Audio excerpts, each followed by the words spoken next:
Welcome to Galaxy Brains. An infinite amount of cash. I'm your host, Alex Thorn. The U.S. banking system is sound and resilient. Bitcoin made a new all-time high. If you're not long, you're short. Satoshi's going to come on there, laugh hysterically, go quiet, all Bitcoin's going to be erased. Bitcoin's the best crypto out there. Bitcoin is going to zero.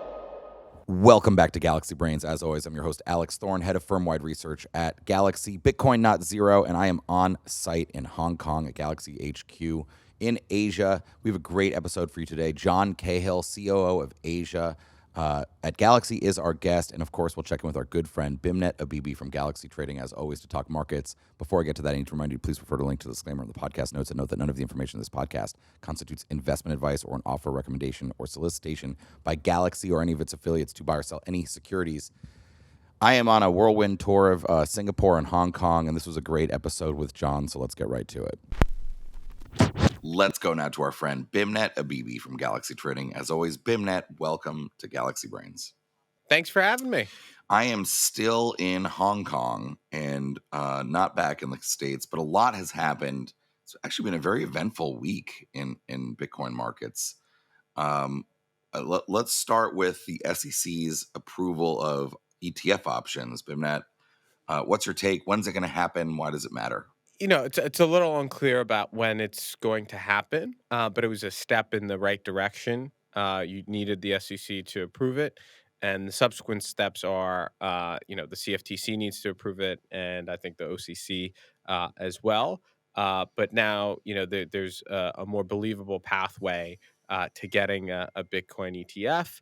I think in terms of what it means for the space, it means continued institutional and retail adoption. If you look at some of the volumes on crypto equities in terms of options volumes, they're very significant. And that's because, partially because folks haven't had the ability to purchase options on Bitcoin directly. And so I do think that folks will, use this product. Folks are very sophisticated these days, and so are institutions. And so I think it's just another pathway for liquidity. Tough to estimate what kind of impact it will have on price. But in theory, it should mean that folks will get more comfortable with Bitcoin because it's another avenue for hedging. It's another avenue for generating yield.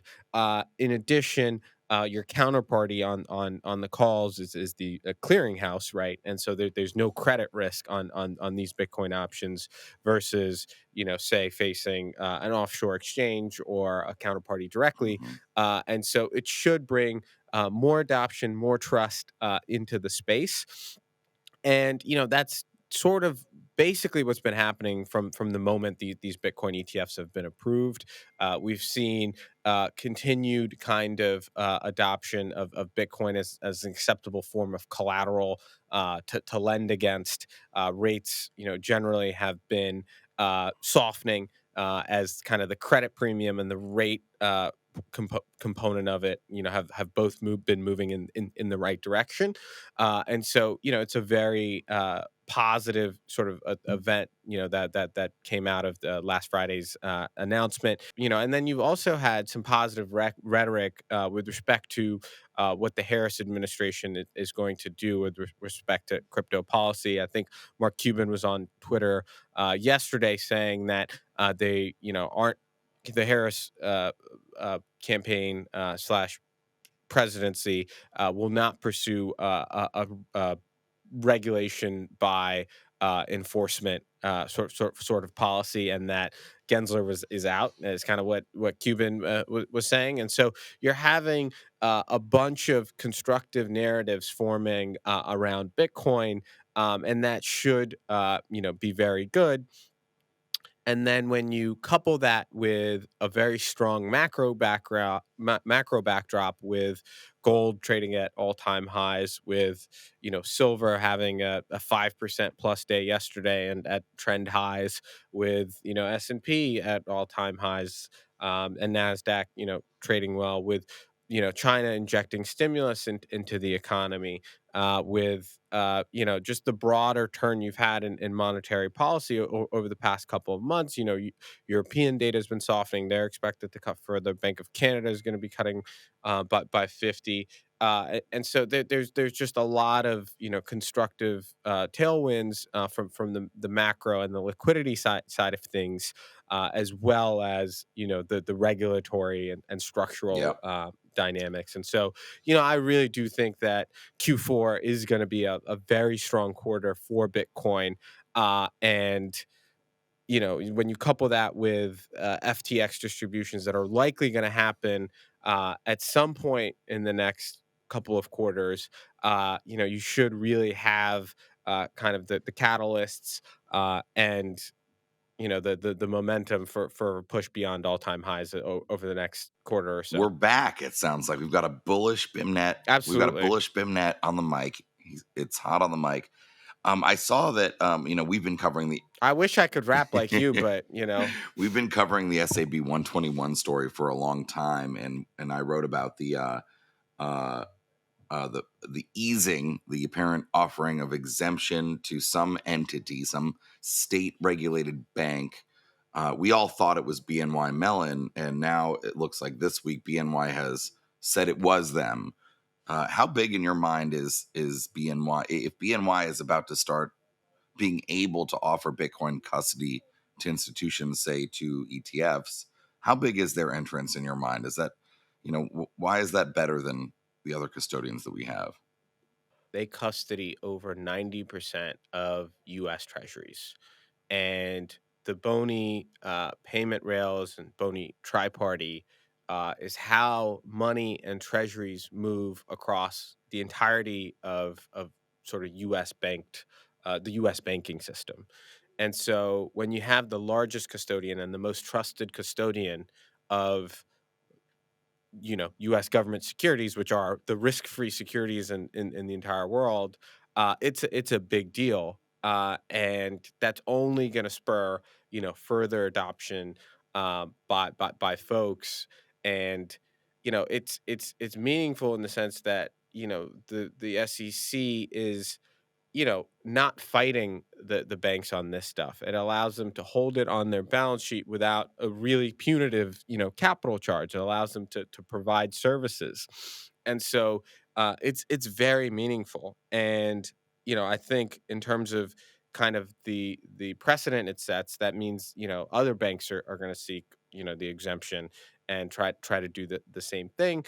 And that'll lead to just a lot more U.S. institutions trying to play in the same game because, right now, Boney doesn't custody any Bitcoin, right? Or whatever it does, it may be minimal, but that's looks like market share that another bank can possibly Right. gain, right? And so all of these banks are going to try to compete in that space. Bank of New York, founded by Alexander Hamilton himself, oldest bank in America. When you think about what Bitcoin is as a form of pristine collateral, that has the utmost confidence of market participants in terms of that asset being theirs at all times, and there's no risk of a custodian going down, etc. Like, it gives me the highest level of confidence possible in theory.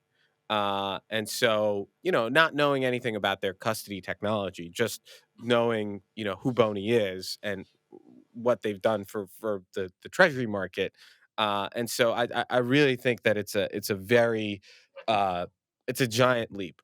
Is kind of what I would call it, and I don't think that's an over exaggeration. Yeah, it's so interesting. SAB 121, the accounting rule that required public companies from the SEC to carry client-held digital assets on their balance sheets, and BNY apparently getting an exemption from that, right? It does seem like a very big deal. I wonder if there will be others that can get through with an exemption as well. You mentioned JP. I mean, as an example, Jamie Dimon, no fan of Bitcoin, but they've done a bunch of blockchain stuff. You have to assume that if BNY is successful and attracts a large amount of deposits, Bitcoin deposits from the ETFs or from institutions, that this could open a floodgate, and maybe the national banks like JPM or Citi or GS would be, sort of trying to position here too. No, absolutely. At the end of the day, custody does make fees, right? It's another profit center. So I don't know why another bank is not going to pursue that opportunity just from a like, you know, cost and revenue perspective. And then the other thing to think about though is like where does the lending market go for Bitcoin, right? It ends up becoming over time viewed as a GC asset. By GC, I mean general collateral. By general collateral, I mean an asset that can be converted to cash or a cash equivalent with relatively minimal slippage and a very small haircut, right? And so if you get to a world where Bitcoin is easily convertible into cash, right? It becomes one of those things that is a medium of exchange because you can easily get cash for it and transact in it, and you don't actually have to sell the asset to do Mm-hmm. that transaction. And it becomes a great store of value because the Bitcoin itself as collateral will actually have a value, right? Because you can always generate cash versus it. And so this is almost like the ultimate like end game for Bitcoin in the sense that when you think about it being a store of value and a medium of exchange, giving Bitcoin open access to TradFi, lending markets and TradFi custody, right, gives it that value as collateral, right? Whereas before, the use cases were very limited, and the U.S. Nexus component was very limited. But now it's much more open, and so fundamentally, I think just when you start pricing in the fact that Bitcoin has value as inherent collateral right now, and it's going to go become usable in TradFi rails, right? Like the value proposition gets that much better in my eyes. Thank you as always for coming on Galaxy Brains, my friend. Pleasure. Thank you for having me. Let's go now to our guest, John Cahill, Galaxy's lead in Asia. John, welcome to Galaxy Brains. Thanks, Alex. It's a real pleasure to be here. It's taken us a long time to get you out here, and we're thrilled to have you with us. It's been a lot of fun. We're recording now in Hong Kong at Galaxy's Asia headquarters. We were both in Singapore, also for Token 2049 and Solana Breakpoint before coming to Hong Kong. And no, it's been a great time. The food out here is amazing. I love all types of food. I've had bibimbap. I've had an enormous amount of the soup dumplings. What are those called? So good. Xiaolongbao. All right, we're not going to talk about food. John, how did you get out to Hong Kong? You said you've been here for 20 years. Yeah, so I did my first career at Goldman Sachs, spent the early part of my career in New York, and effectively just didn't say no when a secondment opportunity came up for Hong Kong. My expectation was to be out here for 6 months, and that never quite wound up. That was 20 years ago? 20 years ago. Did my career at Goldman and wound that down in 2019 into 2020, right in time for COVID. And that kind of prepared me for this direction. Through the global financial crisis, I was front and center. We had a big balance sheet business, which was directly impacted. Mm-hmm. And that's when I kind of went down the rabbit hole of the Austrian School of Economics, Ludwig von Mises, and became more of a gold bug than anything else. Yeah. I got the hard money itch.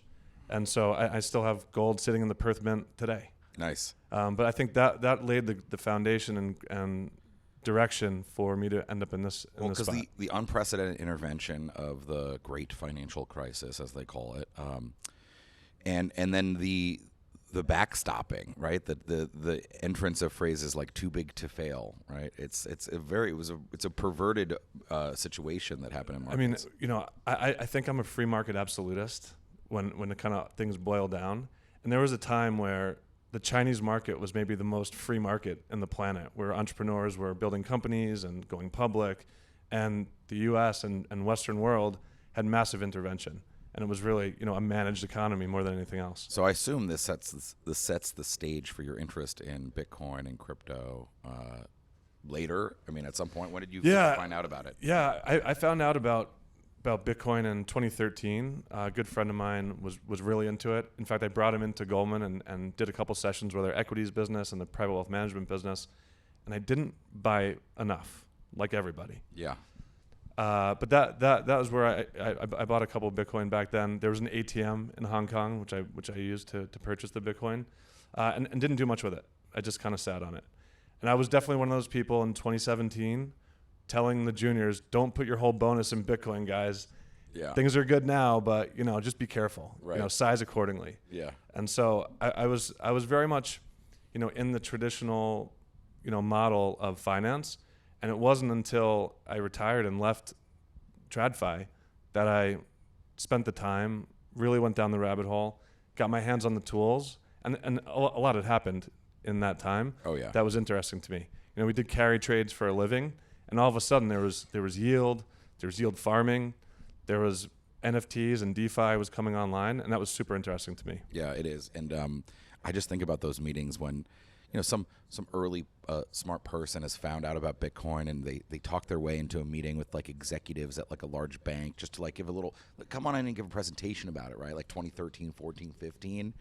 And basically everyone in that room thinks you're a crazy person. And like, just if you're one of those people, like, how do you feel now? It's like, even at Fidelity, it was almost like people, Abby Johnson herself was very interested in Bitcoin. And I witnessed people sort of like nodding with her, but being like, this, she can't be serious about this behind her back. It's crazy. Everyone was wrong. And we were right. Well, look, it Have took... you victory lapped it all? I am victory lapping. It took me unplugging from the matrix of my career to really spend time and really kind of wrap my hands around it. So background in trading and in traditional finance in Hong Kong, knew about Bitcoin, was interested in it, all this stuff happened. How then did you get to Galaxy? How long have you been at Galaxy? Yeah, I've been at Galaxy a little over 3 years. I joined the Asia business to kind of help build out the team. We had 6 or 7 people when I joined. We're now up to 40. We're kind of at scale on the trading side of the business. And now we're going to add some other, segments to the mix. Okay, so based in Hong Kong, you're extending Galaxy's businesses out across Asia. You've got, what's the scene like out here? Who are you selling services to or whatever? Who are your clients and counterparties? Yeah, look, our job as Galaxy is to deliver the firm, and we don't always have subject matter expertise on the ground, but we have to rely on the different subject matter experts we have. Our counterparts are kind of the same everywhere. It's high net worth, it's family office, it's crypto native. Mm-hmm. It really does run the gamut. And there's an awful lot of activity out here in Asia, and particularly in Hong Kong. Hong Kong played a big role in kind of the origin story of Bitcoin and adoption. This was a lot of the exchanges were born here and grew up here. A lot of them have now gone elsewhere. Some of that's for regulatory stuff, which we can talk about in a little while. But it was a very prominent place in kind of the history of Bitcoin. And this is going back to 13, 14, 15, before a lot of people had devoted their careers to the space. Yeah, and China mainland had dominated Bitcoin mining for so long. There's been a long history of a lot of Bitcoin and a lot of crypto out here. Just at that Token 2049 conference we were at, I've been to most of the big conferences this year, and that was by far the largest. Right, huge interest in it was a circus. Yeah, it was. It was pretty wild. Look, the other thing is Asia is like the center of retail participation in all kinds of stuff, and so a lot of the more wacky projects are kind of born and do get some traction here. Yeah. So when we think about the opportunity, then is it because of regulatory? Like, I guess maybe what is the regulatory landscape look like? Because there was a time I remember when, and maybe this is why some of the exchanges that were here had left, where it became sort of illegal in Hong Kong to operate a crypto exchange or a crypto business, but that's not the case anymore. Well, it's been an evolution. So there was no regs for a long time, as we all know, and then Hong Kong started to introduce some regs, although slowly. And there is a framework for running an exchange here, but it's quite narrow. And so there are 3 regulated exchanges right now, but their ability to kind of commercialize the business is very limited.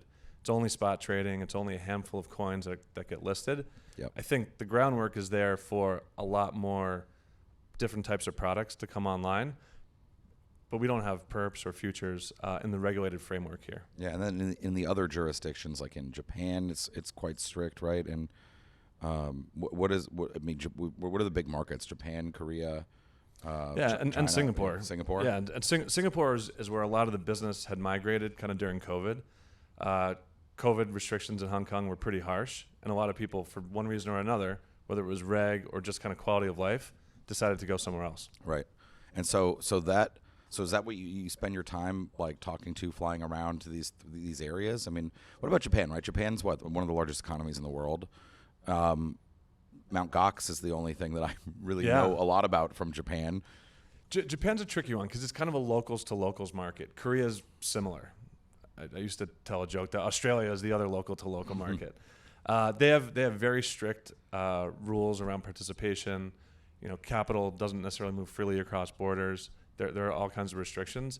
And they've also been slow on the regulatory side. Yeah. What do you think? All right, let's step back a little bit, not necessarily Asia specific, but like what's your long-term either vision for crypto or your utopia? Like if you wake up tomorrow and you're like, dude, we completely won, like Bitcoin won, crypto won, like what does that mean to you in your mind? Like what's your like future end state vision for crypto adoption? I think it's fully abstracted adoption. And what that means to me is nobody thought about how payments get processed. Right. You know, one of my theses for being in the space is also about just better software wins over time. It's the software eats the world value proposition. If the only use case at the end of the day for this industry is changing the plumbing, upgrading the plumbing for the financial industry, it's a multi-trillion-dollar value proposition. And I think that's where we end up. Yeah. It's taking a lot longer than, a lot of us think it should. And there's a lot of reasons for that. But there's no question, and look, Larry Fink is on board this train as well. There's no question that software eats the world, and the better operating system wins. And I think blockchain technology for a lot of this stuff is the better operating system. Yeah, I guess it's like it's replacing the piping in an old house is really, you got to rip the walls down to get to it. Yeah, it's hard. Yeah. It's hard to build the plane while you're flying it. A lot of entrenched interests and parties that are aligned in it not happening, right? Rent-seeking intermediaries that if they're disintermediated, they lose money. Look, a lot of this does come down to margins getting squeezed for people who have been incumbent in this doing this for 100 years. Yeah.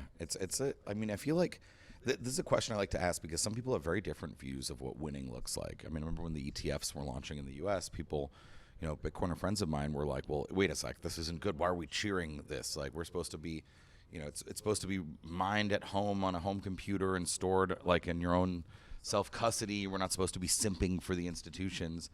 And I kind of think like this is what like winning looks like, right? You're going to have Bitcoin in every type of account that exists. And maybe because it's my career in TradFi, I have a very pragmatic approach to this stuff. There are waypoints on the way to Valhalla. There's a lot of steps in between where we are today and where we want to get to. And I don't think you get there without these incremental changes. More people owning Bitcoin is better for the market. More adoption is better. Easier access is better. We can debate whether the ETFs are good and is there concentration risk there? Probably there is.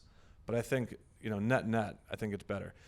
I think we also have to, teach people and generationally around things like self-sovereignty, which is just an important ideal that's important to me, and I'll teach my son because I think some of those things are not as prominent as they ought to be and they used to be. Yeah, they definitely not. I think that's a great point, right? It's not just the buying the asset and using the tools, but it's perhaps living the fundamentals, living the philosophy. There's philosophical underpinnings to this that I think are really important for the world, not just for Bitcoin and further crypto adoption. You're also involved in something called Web3 Women. What is that, John? And how is that going to help crypto? Yeah, Web3 Women is an organization that I got involved in about a year ago. A friend of mine, Vivian Khoo, started it with a couple other people based in Hong Kong and Singapore. It's effectively to educate and to help network for women who are interested in the space or already in the space and want to take on mentees and help propagate the industry. I look at part of our job as Galaxy is to be an employer of choice and to access the broadest, most talented people we can find. And I think crypto underserves the broadest community. And I think these efforts, in part, will help open some doors for people. Yeah, that's great. What about looking forward, say, even just for the rest of the year? I've been asking a lot of people while I've been out here, what their take is on the presidential election in the U.S. Not like necessarily like the politics of it, but like it as a catalyst. Is it? My view has been it's actually really quite difficult to see through, like when it comes to price action, like see past that. That's sort of like the key, a domino that has to fall before the market, and not just in our market, but in maybe even a lot of markets can figure out like where to head next. Like, what's it been like as an American abroad, but also in our industry, like waiting for this to resolve? And do you think is there some other catalyst before, or is this really the thing we're all sitting around waiting for? Yeah, I've been an American abroad for a long time. It does give you a unique perspective. It's a little bit, you can look at it almost from an outsider perspective. And look, this is kind of a car crash in slow motion. And it's kind of going to be a jump ball, I think, at the end of the day. I don't think it's catastrophic no matter what happens for our industry or for America at large, despite both sides the claim it is, though, which is the annoying part. I mean, this is where we are, right? The fringes are pushing further to the edges, and they're dominating the conversation.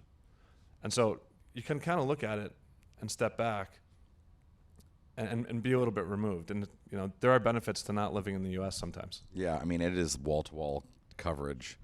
And it does. I feel like I agree. Not catastrophic for our industry. Some inroads appear to be being made with the Harris campaign from crypto, but in any case, I feel like it can't really get worse, more hostile than the Biden administration's general attitude towards crypto. So we're looking at like neutral to maybe even slightly positive to very positive as a likely outcome. So that feels good to actually realize. The balance of probabilities support what we're trying to do Yeah. in the direction where I think the industry is going. Yeah, I think. And do people in Hong Kong, did they follow the election just generally? Like, how much does it matter? Because I'm not joking. In the U.S., it is a fever pitch. You can't get away from it. People are knocking on your door. Like, I'm having pieces of paper stuffed through my door about one side or another. I got 1 million text messages, stop to end. Like it's insane. Yeah. Do they care? The United States is the most important economy in the world. So everybody who cares about economics and finance and business, it looks to the U.S. Yeah. U.S. is a leader on So it's no regulatory different. stuff. Yeah, they're not as obsessed with it. They're not as surrounded by it constantly. But it's certainly a huge focus. We're in a multi-axis world, right? I don't think we kind of fully have embraced that notion, but it's true. And China is one of those axes. Yeah, U.S. for sure. being the other one. Yeah. And so I think China's looking at it very closely. And I think what happens in our industry, China will have some responses. I think there's a narrative and a story about de-dollarizing that's probably never going to go away. And I think cryptocurrency is part of that story for the East. Is it an opening in crypto that like the restrictive U.S. regime has Absolutely. created? Is that why? Look, here in Hong Kong, we're in a regulatory sandbox for stablecoins. There's 4 projects that have government kind of implicit backing, and we're going to see more of that. We're going to see CBDCs live in. I know. Well, look, blockchain technology is great for decentralization and perfect for centralization. Yes, it is. Yeah, it's a good point. People don't make that point enough, that blockchains are great for a lot of things, including total surveillance. It's a tool. Yeah. And you can use the tool in different ways. Yeah. And so I agree with you. I don't love CBDCs.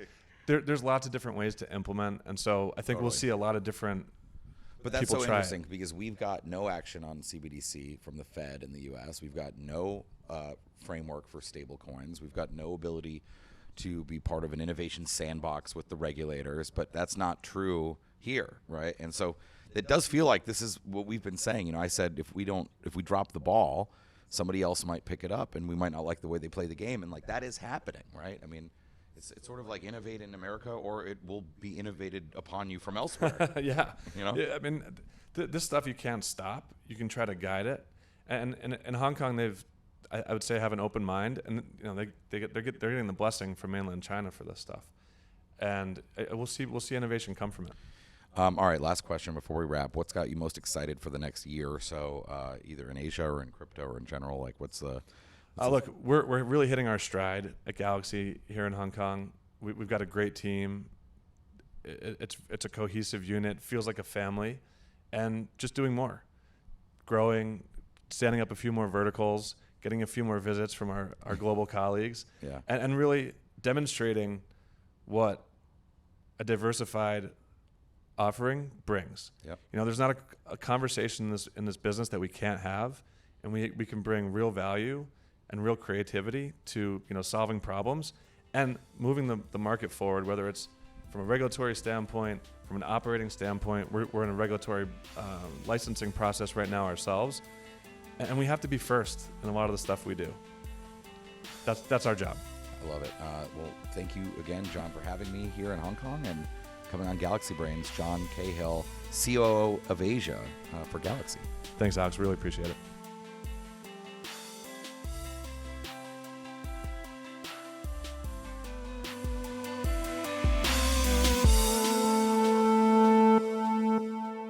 Thanks for listening to Galaxy Brains, the weekly podcast from Galaxy Research. If you enjoy the show, please like, rate, review, and subscribe wherever you get your podcasts. To follow Galaxy Research, sign up for our weekly newsletter at gdr.email, read our content at galaxy.com/research, and follow us on Twitter at GLXY Research. See you next week.